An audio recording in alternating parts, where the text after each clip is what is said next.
Lu pasti pernah ngeliat warung Madura yang buka persis di sebelah Indomaret. Dan lu mungkin pernah mikir, kenapa mereka sengaja buka di situ?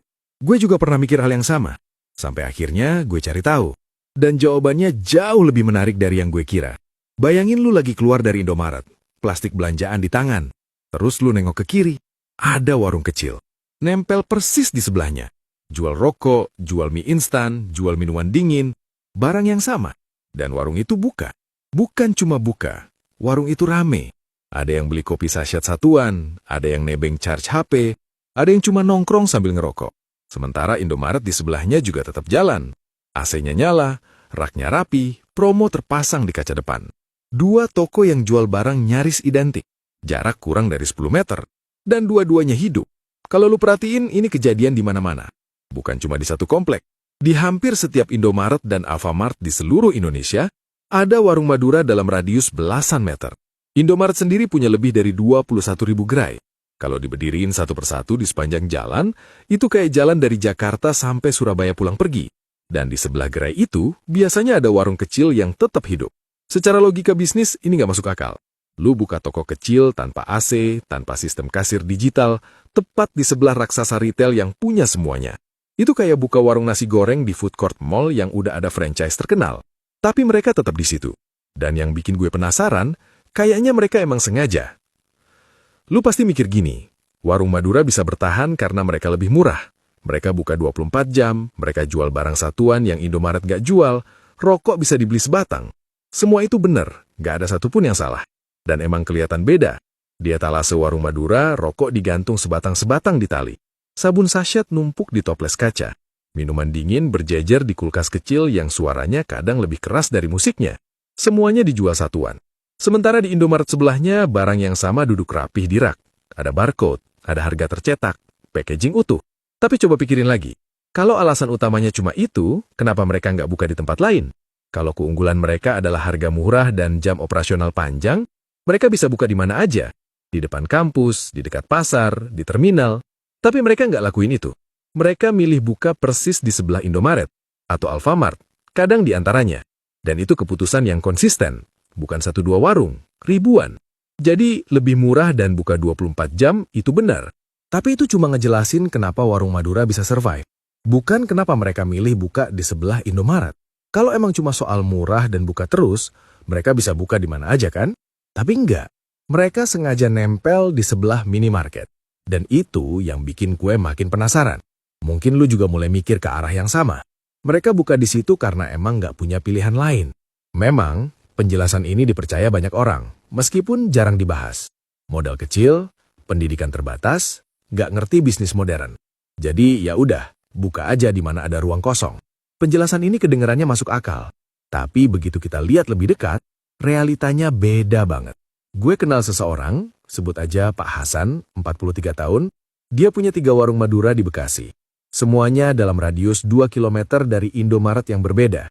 Keponakannya yang baru datang dari Bangkalan jaga warung ketiga. Tidur di belakang etalase. Dia belajar sistem dari nol. Dalam 6 bulan, keponakan itu bakal pindah ke warung baru. Dan penggantinya udah siap dikirim dari kampung. Pak Hasan bukan pengecualian. Ini pola. Warung Madura itu bukan bisnis individual yang berdiri sendiri. Di balik satu warung yang kelihatan sederhana, ada sistem yang jalan tanpa kelihatan. Yang jaga adalah keluarga besar, saudara, atau tetangga dari kampung yang sama di Madura. Sistem rotasinya juga udah terstruktur. Ada yang jaga shift pagi, ada yang malam. Mereka tinggal di warung itu, jadi nggak ada biaya kos atau transportasi. Barang dagangan nggak dikirim oleh distributor satu persatu. Ada jaringan suplai internal. Satu mobil box bisa nganter stok ke puluhan warung dalam satu rute. Jujur, ini bukan gambaran bisnis yang nggak punya pilihan. Ini gambaran bisnis yang udah dioptimalkan sampai ke detail paling kecil. Dan lucunya, sistemnya jalan tanpa ada yang nulis bisnis plan atau bikin presentasi di depan investor. Jadi kalau mereka punya sistem secanggih itu, kenapa mereka tetap milih buka di sebelah Indomaret? Kalau ini bukan soal keterbatasan, berarti ada alasan lain yang lebih besar.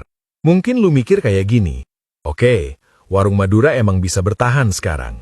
Tapi Indomaret itu korporasi besar. Mereka punya tim riset, punya data konsumen, punya modal yang hampir nggak terbatas. Dalam jangka panjang, warung kecil pasti kalah. Logikanya masuk akal. Tapi realitanya nggak sesederhana itu. Buat ngerti kenapa, lu perlu tahu dulu berapa biaya yang Indomaret keluarin cuma buat buka satu gerai. Survei lokasi, analisis trafik pejalan kaki, negosiasi sewa, renovasi bangunan, pengadaan rak, pendingin, sistem kasir, rekrutmen dan pelatihan karyawan. Total biaya pembukaan satu gerai Indomaret itu bisa nyampe 600 sampai 900 juta rupiah. Itu belum termasuk biaya operasional bulanan. Gaji karyawan aja bisa 5 sampai 8 orang per gerai. Belum listrik, belum sewa, belum royalti ke pusat. Sekarang bandingin sama warung Madura. Modal awal sekitar 15 sampai 30 juta rupiah. Isinya etalase kaca, rak kayu, sama stok awal rokok dan minuman. Karyawan? Nggak ada. Yang jaga keluarga sendiri. Biaya listrik? Cuma lampu neon dan satu kulkas kecil. Kalau lu hitung margin keuntungan per meter persegi, warung Madura itu jauh lebih efisien. Bukan sedikit lebih efisien, jauh. Karena pembaginya yaitu biaya operasional hampir nol. Warung Madura nggak bersaing sama Indomaret. Mereka nggak coba ngalahin Indomaret di permainan yang sama. Yang mereka lakuin lebih cerdas dari itu. Mereka nebeng. Indomaret udah ngabisin ratusan juta rupiah buat riset dan nemuin lokasi yang paling strategis.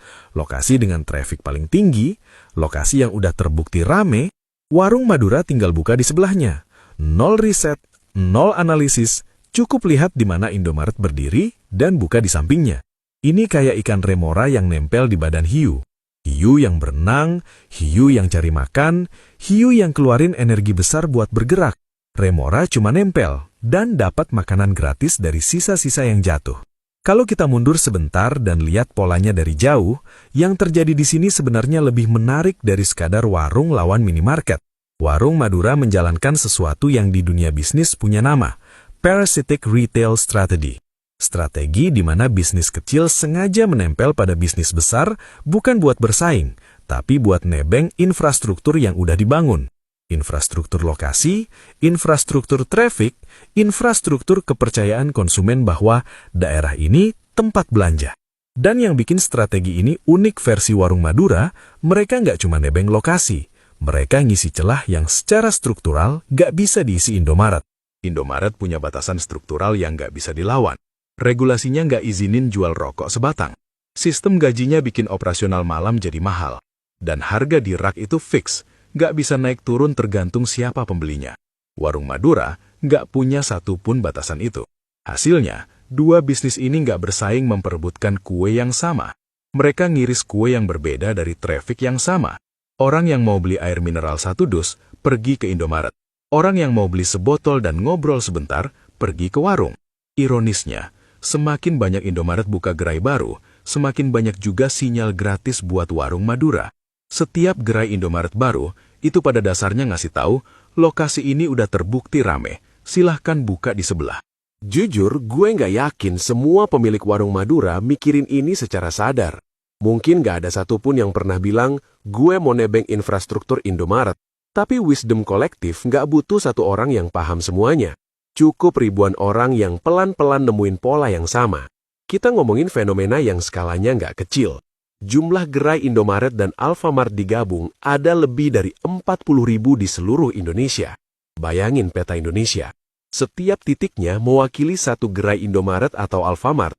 Terus di sebelah titik-titik itu muncul titik lain yang lebih kecil. Itulah warung Madura. Kalau bahkan separuhnya punya warung Madura di sampingnya, itu sekitar 20.000 warung. Mereka tumbuh tanpa tim riset, tanpa modal besar, tanpa biaya franchise. Itu setara dengan jaringan retail ketiga terbesar di Indonesia. Cuma nggak pernah ada yang ngitung karena nggak ada satupun yang terdaftar sebagai korporasi. Besok pagi atau malam ini, kita mungkin bakal lewatin satu Indomaret atau Alfamart. Dan di sebelahnya, warung kecil itu masih ada. Lampunya nyala, etalasenya penuh rokok dan permen. Seseorang duduk di dalam, nonton HP sambil nunggu pembeli. Dulu mungkin kita mikirnya itu cuma warung biasa yang kebetulan ada di situ. Sekarang kita tahu bahwa itu bukan kebetulan. Ini yang menarik buat direnungin. Berapa banyak hal lain di sekitar kita yang kayak gini, yang setiap hari kita lihat tapi nggak pernah kita tanya. yang kelihatannya sederhana sampai nggak layak dipikirin.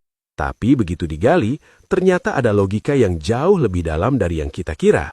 Warung Madura itu cuma satu contoh, dan gue yakin kalau lu mulai perhatiin, lu bakal nemuin contoh-contoh lain, di jalan yang lu lewatin tiap hari, di kebiasaan yang lu lakuin tanpa sadar, di hal-hal yang selama ini kita anggap, ya emang gitu aja. Kadang jawaban yang paling menarik ada di tempat yang paling nggak kita cari.